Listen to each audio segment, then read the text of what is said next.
कैसे हैं आप सब? बढ़िया।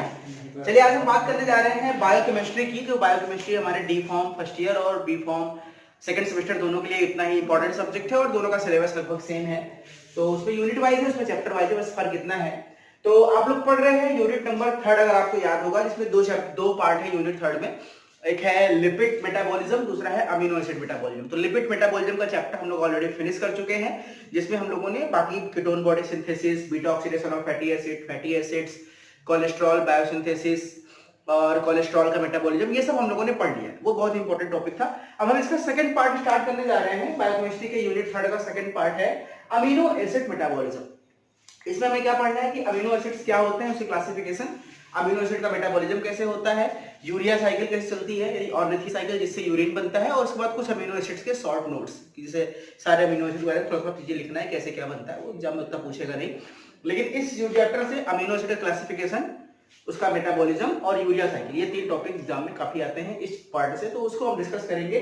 तो पहले बात करेंगे कि अमीनो एसिड मेटाबॉलिज्म से पहले हमको ये जानना होगा कि what is the amino acid. ठीक है फ्रेंड, कि what is the amino acid, किसे कहते हैं अमीनो एसिड। देखिए अमीनो एसिड क्या है, हमारे बॉडी के एक बहुत ही एसेंशियल पार्ट है, ठीक है, जो हमारी बॉडी के अंदर डिफरेंट डिफरेंट प्रोटीन्स का फॉर्मेशन करता है। और हमें पता है कि हमारे बॉडी का जो मैक्सिमम पार्ट है, जितने भी ड्रग रिसेप्टर्स हैं, जितने भी सेल मेम्ब्रेन्स है, जितने बाइंडिंग साइट है, वहां प्रोटीन एक बहुत इंपॉर्टेंट रोल है उसका।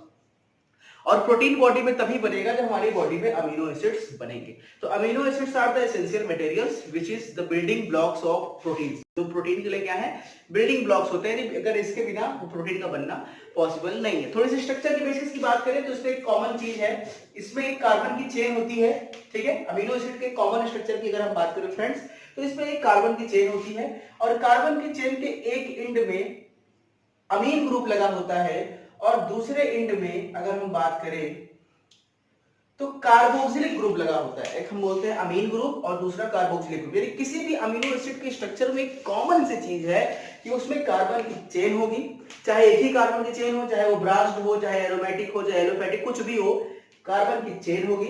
कार्बन की चेन के साथ एक तरफ अमीन ग्रुप होगा कैटायनिक, और दूसरी तरफ क्या होगा, कार्बोक्सिलिक ग्रुप होगा anionic. This is called cationic head, ध्यान दीजिएगा, this is called cationic head and this is called anionic head, ठीक है। यानी किसी भी अमीनो एसिड के स्ट्रक्चर में दो चीजें बहुत कार्बन है, और बीच वाला होता है कार्बन चेन, यानी बीच वाला जो पार्ट है this is called carbon chain. यानी 3 चीज का होना आपको मिलेगा ही मिलेगा, कार्बन चेन मिलेगी, कैटायनिक हेड मिलेगा और एनायनिक हेड मिलेगा, ठीक है। जो कैटायनिक हेड है क्यों है, वो अमीन ग्रुप है, एनायनिक हेड जो है वो आपका कार्बोक्सिलेट ग्रुप है।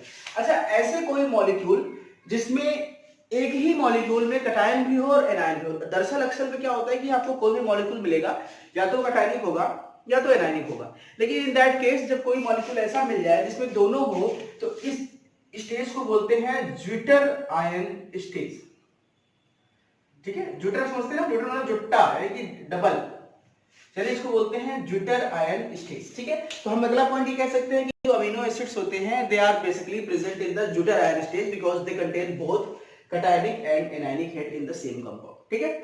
अब इन्हीं के बेसिस पे हम क्लासिफाई करेंगे इनको बाद में कि कैसे क्या बनते हैं, ठीक है, क्या होते हैं। तो ये सिंपल सा हो गया अमीनो एसिड, ठीक है। उसके क्या होते हैं, ज्विटर आयन होते हैं। उसके बाद ये क्या होते हैं कि अमीनो एसिड जो होते हैं कुछ, अगर ये देखिए, अगर इस जिसमें ये इसका प्रभाव ज्यादा है, इसका प्रभाव कम है, तो बेसिक नेचर का होगा। जिसमें इसका प्रभाव कम है, इसका प्रभाव ज्यादा होगा, तो एसिडिक नेचर का होगा। जिसमें दोनों का प्रभाव इक्वल होगा, वो न्यूट्रल नेचर का होगा, है ना। उसी बेसिस पे हम क्लासिफाई करेंगे। कार्बन की चेन अगर सीधी है तो एलिफेटिक होगी, कार्बन की चेन में अगर एरोमेटिक रिंग लगा है तो एरोमेटिक होगा, ठीक है। और अगर इसमें कुछ और हेटेरोएटम लगे हैं सल्फर जैसे, तो उसमें कुछ अलग होगा। तो हम इसकी क्लासिफिकेशन की बात करेंगे। लेकिन ये कैसे अमीनो एसिड से प्रोटीन बनते हैं इसको समझिए। जैसे मैंने कहा कि ये डिफरेंट डिफरेंट अमीनो एसिड्स हैं, ये डिफरेंट डिफरेंट क्या है फ्रेंड, अमीनो एसिड्स हैं, और ये जब आपस में कंबाइंड होते हैं, और कंबाइन होने के बाद इसमें से डिहाइड्रेशन रिएक्शन होता है, ध्यान दीजिएगा, डिहाइड्रेशन रिएक्शन होता है, यानी वाटर बाहर निकलता है, तो सारे अमीनो एसिड के बीच में एक बॉन्ड बनता है, ठीक है, और ये आपस में जुड़ जाते हैं। ये जो बॉन्ड है इस इज कॉल्ड पेप्टाइड बॉन्ड, ठीक है। कौन सा बॉन्ड कहते हैं इसको, पेप्टाइड बॉन्ड। दो अमीनो एसिड के बीच में जो बॉन्ड है इसको पेप्टाइड बॉन्ड कहते हैं। और ढेर सारे अमीनो एसिड के बीच जो बॉन्ड हो जाएगा तो उसका नाम क्या हो जाएगा, पॉलीपेप्टाइड बॉन्ड, ठीक है। पॉली मतलब more than one, peptide bond आपको समझ में आ रहा है। तो ये था आपका अमीनो एसिड और ये है प्रोटीन। फर्क क्या है दोनों में, देखिए अमीनो एसिड्स क्या थे, ये अलग अलग थे, और जब ये सारे अमीनो एसिड आपस में कंबाइंड हो गए और पॉलीपेप्टाइड बॉन्ड से जुड़कर एक लॉन्ग चेन स्ट्रक्चर बना दिए तो इनको हम बोलेंगे प्रोटीन। ठीक है, जैसे इस तरह समझिए कि कोई मोतियां हैं, कई ढेर सारी मोती है, तो उसको हम अलग अलग मोतियां कहेंगे। हम क्या कहेंगे? मोती है, मोतियां हैं। लेकिन अगर उन मोतियों को हम एक धागे से पिरो दे तो हम कहेंगे ये माला है। फिर आप नहीं कहोगे ये मोती है, आप कहोगे ये माला है। उसी तरह से जब हम सारे अमीनो एसिड्स को एक धागे से, उस धागे का नाम है पॉलीपेप्टाइड चेन, पॉलीपेप्टाइड बॉन्ड के द्वारा हम पिरो देते हैं तो अमीनो एसिड क्या बन जाता है? प्रोटीन। अब हमको ये समझना है कि कैसे ये इसका नेचर होता है। देखिए कैसे, अगर हम आपको बात करें, दो हम स्ट्रक्चर ले रहे हैं प्रोटीन का।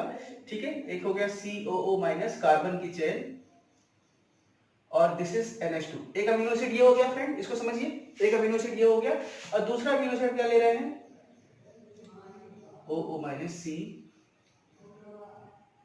और NH2। देखिए ये एक दो अमीनो एसिड है, ये कोई अलग अमीनो एसिड है और ये कोई अलग अमीनो एसिड है। अब इस अमीनो एसिड में एक का देखो ये कैटायनिक हेड है और ये दूसरे वाले का एनायनिक हेड। अगर हम इसके कैटायनिक हेड और इसके एनायनिक हेड को आपस में मिला दें और यहां से H2O को बाहर निकाल दें, देखिए फ्रेंड यहां से क्या हो रहा है? H2O को बाहर निकाल रहे हैं। इसको हम इसको ऐसे ही बना सकते हैं। ठीक है, ये CO है, तो यहां से H2 और यहां से O को बाहर निकालेंगे तो क्या बनेगा स्ट्रक्चर? देखिए COO माइनस, यहां बचेगा NH, यहां से क्या बचेगा? NH। हाँ, NH2 से एक H निकला है। हाँ, यहाँ पे तो NH3, यहाँ NH2 था, तो यहाँ पे क्या बचेगा? NH, and this is CO, this is NH2। ये जो बन रहा है NaCO या फिर NCO है, this is called amide linkage. इसी को एमाइड लिंकेज कहते हैं। ठीक है, यहाँ पे एक्चुअल में ये OH ग्रुप होता है, तो यहाँ से एक H निकलेगा, एक H यहाँ से निकलेगा और OH यहाँ से निकलेगा, तो H2O निकलेगा, तो इसमें एक H रह जाएगा NH, और यहाँ पे CO। तो ये जो अब आपका एमाइड लिंकेज बच रहा है, this is called amide linkage, और इसी को पेप्टाइड लिंकेज कहते हैं। यानी हम ये कह सके कि जो सारे स्ट्रक्चर हमको धागे की तरह दिख रहे हैं, इनका एक्चुअल स्ट्रक्चर क्या है? इनका एक्चुअल स्ट्रक्चर ये है, एमाइड लिंकेज। ठीक है, तो ढेर सारे एमाइड लिंकेज से मिल करके, ढेर सारे एमाइड लिंकेज से मिल करके एक पॉलीपेप्टाइड चेन का फॉर्मेशन होता है, और इस तरह से अमीनो एसिड से प्रोटीन का फॉर्मेशन होता है। नोट्स वेबसाइट पर अवेलेबल है kclpharmacy.com पे, वहां पे ये चीजें आपको सब मिल जाएगा नोट्स में। मैं आपको बस समझा रहा हूँ, इस चीज को समझिए ये है एक्चुअल में है क्या।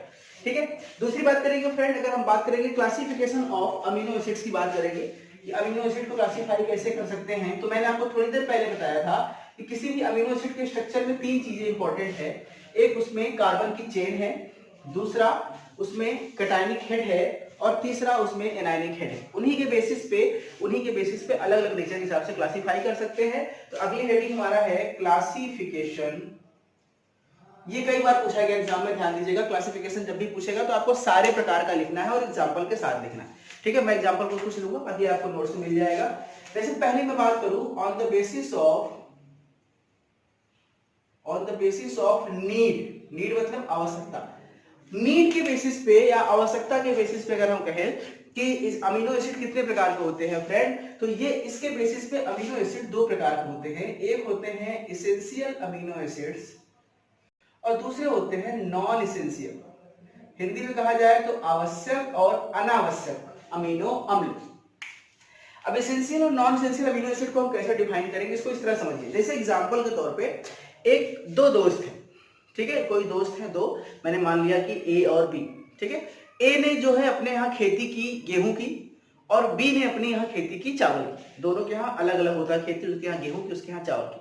और दोनों को जब भी खाना खाना है तो चावल और आटा साथ में खाना। तो जो ए है, क्योंकि उसके यहाँ गेहूं खेती हो रही है तो उसको गेहूं की नीड तो है ही नहीं, उसको क्या चाहिए कि कहीं से उसको चावल मिल जाए, तो वो बी के पास जाएगा और चावल मांग ले आएगा। जो बी है उसके साथ क्या है कि वो चावल की खेती करता है, उसको चावल की जरूरत है नहीं, उसके पास ऑलरेडी पहले से है, उसे क्या चाहिए गेहूं, वो बाहर से क्या मांग के लाएगा, गेहूं। यानी ए के लिए चावल की नीड है, इसेंशियल है, और बी के लिए गेहूं इसेंशियल है, उसके गेहूं की नीड है। यानी सीधी भाषा में हम कहें तो जो हमारे पास होता है वो हमारे लिए नॉन इसेंशियल है, क्योंकि वो मेरे पास है पहले से ही है। जो हमारे पास एक्चुअल में नहीं है वो हमारे लिए इसेंशियल है, हमको वही चाहिए। और जीवन में यही है, मनुष्य भटक रहा है, दुखी है, परेशान है, क्यों? क्योंकि उसके पास एक्चुअल में जो है वो उससे खुश नहीं है। उसे वो चीजें चाहिए होती हैं जो उसके पास नहीं होती हैं, वो उसके लिए परेशान रहता है और वो ये भूल जाता है कि उसके पास क्या है और उसमें भी खुशी हो सकता था। बहुत से ऐसी चीजें हैं जो जो उसके पास है, वो बहुत दुनिया में बहुत से लोगों के पास नहीं है। दुनिया के बहुत से लोग केवल उतना ही पाना चाहते हैं, लेकिन जिसके पास इतना है वो उतने में खुशी नहीं, उसे और चाहिए। तो दुनिया में दुख का कारण यही है। फिलहाल ये मैं अध्यात्म क्लासेस नहीं चला रहा हूँ, मैं बायोकेमिस्ट्री पढ़ा रहा हूँ, तो उस पर लौट के आता हूँ।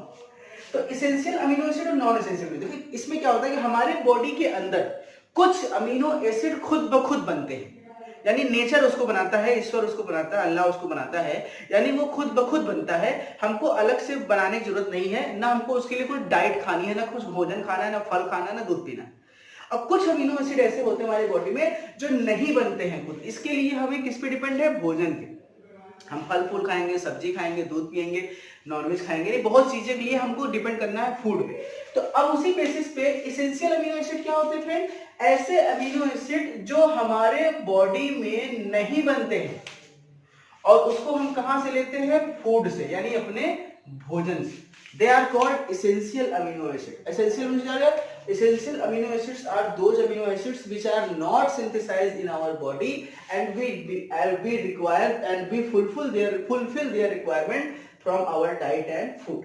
ठीक है, हम इससे प्राप्त करते हैं, इसे कहते हैं इसेंशियल। इसका एग्जांपल है leucine, isoleucine, lysine, threonine, methionine, ये सब इसके एग्जांपल है। अच्छा, इसेंशियल और नॉन इसेंशियल के एग्जांपल आपको याद करने होंगे, तो इसकी एक ट्रिक है, बहुत बेहतरीन सी ट्रिक मैंने बनाई है। वो ट्रिक मैं इसकी वीडियो के डिस्क्रिप्शन बॉक्स में लिंक डाल दे रहा हूँ, उस लिंक से आप इसको ले लीजिएगा और इसको जरूर पढ़ लीजिएगा। ठीक है, कैसे इसको याद करना है। दूसरा है नॉन एसेंशियल। अब इसका उल्टा हो गया, ये हमारी बॉडी में ऑलरेडी है, इसको हमको फूड से लेने की जरूरत नहीं है। This is called non essential amino acid. ऐसा नहीं कि हमारी बॉडी में इसकी जरूरत नहीं है, बॉडी में जरूरत है, लेकिन हमको बाहर से लेने की जरूरत नहीं है। वही है कि भाई एक को गेहूं तो खाना है ही है, लेकिन उसको बाहर से खरीदने की जरूरत नहीं है, उसके पास ऑलरेडी घर में खेती है। तो नॉन एसेंशियल में क्या होता है कि इसका मतलब ये मत समझना कि जरूरी नहीं शरीर के लिए, जरूरी है लेकिन बाहर से लेने की जरूरत नहीं है। तो non essential amino acids are those amino acids which are itself synthesized in our body and there is no need to take from diets या food, they are called non essential. इसके एग्जांपल हम लोग ले सकते हैं, जैसे कि non essential example है थ्रियोनिन हो गया, मेथियोनिन हो गया, अर्जिनिन हो गया। तो ये सब ऑलरेडी आप एग्जांपल में दिया हूं, उसमें से आप एग्जांपल लिंक से जाके क्लिक करिए और ट्रिक के साथ लिखिए कॉपी में, ताकि आपको याद रहे। ठीक है, दूसरा हम बात करें on the basis of structure. On the basis of structure, structure के बेसिस पे हम कैसे इसको अलग कर सकते हैं, कैसे इसको डिफाइन कर सकते हैं। देखिए स्ट्रक्चर मैंने आपको थोड़ी देर पहले बताया कि एक तरफ कार्बोक्सिलिक ग्रुप है, तो दूसरी तरफ क्या है? अमीन ग्रुप है, और बीच में कार्बन की चेन। तो ये जो कार्बन की चेन है, ये चेन डिसाइड करता है, क्योंकि ये दो चीज तो कॉमन है हर अमीनो एसिड में, ये दो चीज का होना कॉमन है, लेकिन कॉमन क्या नहीं है? बीच वाला। ये बड़ा भी हो सकता है, छोटा भी हो सकता है, ब्रांच भी हो सकता है, चेन भी हो सकता है, एरोमेटिक भी हो सकता है। तो इसके बेसिस पे अगर हम क्लासिफाई करें तो तीन प्रकार का होता है। पहला होता है एलिफैटिक, एलिफैटिक अमीनो एसिड्स। इसका मतलब क्या हुआ कि जो बीच वाला कार्बन चेन है वो सीधा क्या रहेगा? ऐसे रहेगा, यानी ब्रांच भी हो सकता है, नॉन ब्रांच भी हो सकता है, लिनियर भी हो सकता है, लेकिन वो क्या होगा? एक कार्बन की ओपन चेन होगी, वो एलिफैटिक होगा। This is called aliphatic amino acids. ठीक है, अब इसके एग्जांपल हम क्या ले सकते हैं? जैसे कि एलिफैटिक अमीनो एसिड हम क्या ले सकते हैं? कुछ एग्जांपल आपके सामने मिलेंगे अभी जब आपको बताऊंगा। तो जैसे कि एस्पार्टेट है ना, वो है, बाकी मुझे याद नहीं है, लेकिन एग्जांपल नोट्स में ऑलरेडी है, आपको डेफिनेशन मालूम चल गया, वहां से इसको लिख सकते हैं, नोट्स जरूर देख लेना एक बार। दूसरा होता है एरोमेटिक अमीनो एसिड, क्योंकि एग्जांपल पे ही नंबर मिलेगा। एरोमेटिक अमीनो एसिड क्या होते हैं? जो बीच वाला कार्बन चेन है, इस कार्बन चेन से अगर कोई एरोमेटिक ग्रुप जुड़ जाए, बेंजीन ग्रुप लग जाए, या इसमें कोई हमने कह रहा कि हमने माना कि इसमें बेंजीन ग्रुप लग गया, एक या दो कुछ भी, तो वो जो होते हैं अमीनो एसिड जो होते हैं, ऐसे वाले जो होते हैं, वो क्या कहलाते हैं? एरोमेटिक। जैसे ट्रिप्टोफान, फिनाइलएलानिन, ये सब अमीनो एसिड जो है वो कैसे, इसमें बेंजीन रिंग पाई जाती है, तो ऐसे कंपाउंड बोलते हैं एरोमेटिक अमीनो एसिड। तीसरा ये है कि वो है तो एलिफैटिक, लेकिन उसमें कोई हेटेरो एटम आ गया, इसे कहते हैं सल्फर कंटेनिंग अमीनो एसिड। मतलब कि बीच में जो कार्बन की चेन है उसमें क्या लग गया है? सल्फर। ठीक है, तो सल्फर कंटेनिंग अमीनो एसिड जो होते हैं, जैसे थ्रियोनिन होता है, ठीक है, अर्जिनिन होता है, तो ये सब अमीनो एसिड जो होते हैं वो सल्फर कंटेनिंग। तो ये दूसरा हो गया on the basis of structure. ठीक है, अब हम तीसरी बात करेंगे on the basis of nature. On the basis of nature, nature मतलब कि उसकी प्रकृति कैसी है। तीसरा क्लासिफिकेशन ध्यान में रखिएगा, मैंने ऑलरेडी बताया था कि दोनों ग्रुप होते हैं प्लस और माइनस, और जब प्लस माइनस मिल गया तो वो कैंसिल, जीरो। अगर एनायनिक और कैटायनिक दोनों का रेशियो इक्वल है, यानी दोनों का प्रभाव बराबर है, तो ये न्यूट्रल हो जाएगा। और अगर कैटायनिक ज्यादा है, एनायनिक कम है, तो वो बेसिक हो जाएगा, और ये ज्यादा है, ये कम है, तो एसिडिक हो जाएगा। यानी कि हम ये कह सकते हैं कि बेस नेचर के बेसिस पे भी अमीनो एसिड 3 प्रकार के होते हैं, neutral amino acid, acidic amino acid और बेसिक अमीनो एसिड। तो एसिडिक अमीनो एसिड की बात करें, जो जिसका नेचर क्या है, एसिडिक है, जिनका पीएच का मान 7 से कम है, ठीक है। Those amino acids which are acidic in nature and have pH value less than 7, they are called acidic amino acid. Example है इसका aspartate, glutamate, ठीक है ना, ये सब aspartic acid, glutamic acid, ये सारे क्या है, acidic। दूसरे हम बात करें बेसिक की, तो बेसिक हम क्या कह सकते हैं कि those amino acids which have pH value more than 7, ठीक है, जिसमें इसका प्रभाव ज्यादा है, कैटायनिक ज्यादा है, तो इसका एग्जांपल है आर्जिनिन, लाइसिन, है ना। एग्जांपल जरूर नोट्स में देखना है, ढेर सारे एग्जांपल वहां दिए, मैं आपको लिमिटेड बता रहा हूं, ठीक है। और तीसरी बात करें न्यूट्रल की, न्यूट्रल की मतलब जिसमें कैटायन और एनायन हेड तीनों का बराबर रोल हो, ठीक है। तो इसे क्या कहेंगे हम लोग, दोज कंपाउंड्स व्हिच हैव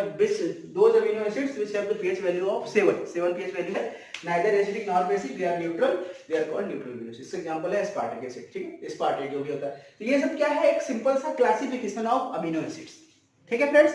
अब देखिए ध्यान दिया, हमको ये हमने अमीनो एसिड का इंट्रोडक्शन पढ़ लिया, उसका क्लासिफिकेशन पढ़ लिया, इंट्रोडक्शन पढ़ लिया। अब हम पढ़ेंगे अमीनो एसिड का मेटाबॉलिज्म। तो अमीनो एसिड हमारे बॉडी में कैसे मेटाबोलाइज होता है, कैसे प्रोटीन बनाता है, कैसे यूरिया शरीर से बाहर निकलता है, तो नेक्स्ट लेक्चर हम लेकर आएंगे अमीनो एसिड मेटाबॉलिज्म। एक बात ध्यान से सुनिए, क्योंकि जो नेक्स्ट लेक्चर में अपलोड करने जा रहा हूँ ये मैंने बहुत पहले शूट किया था, जब मैं अपने इलाहाबाद में पढ़ाता था, और उस समय यूट्यूब चैनल चलाने का कोई भी मेरा प्रयास नहीं था। जिन बच्चों को मैं पढ़ाता था कोचिंग में, वो बच्चे ही वीडियो मैंने मोबाइल से शूट किया करते थे, और धीरे धीरे वहीं से यूट्यूब चैनल का स्टार्ट हुआ। कोई इच्छा नहीं थी मेरी यूट्यूब चैनल चलाने की। तो ये वीडियो जो मैं डालने जा रहा हूँ नेक्स्ट लेक्चर, ये उसी समय का है। उसमें थोड़ी सी शोर ज्यादा है, थोड़ा सा वीडियो प्रॉपर नहीं है, लेकिन थोड़ा सा फोकस करके आप पढ़ेंगे तो आपको समझ में आ जाएगा। अभी से उसके लिए सॉरी, क्योंकि आपको थोड़ी सी इसमें दिक्कत होगी।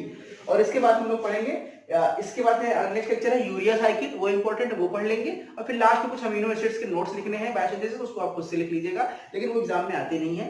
एग्जाम के लिए जो मैंने बता दिया ये इंपॉर्टेंट है, यही आप पढ़ लीजिए, ये आपके लिए काफी होगा, ठीक है। फिर हम मिलते हैं नेक्स्ट लेक्चर में, थैंक यू।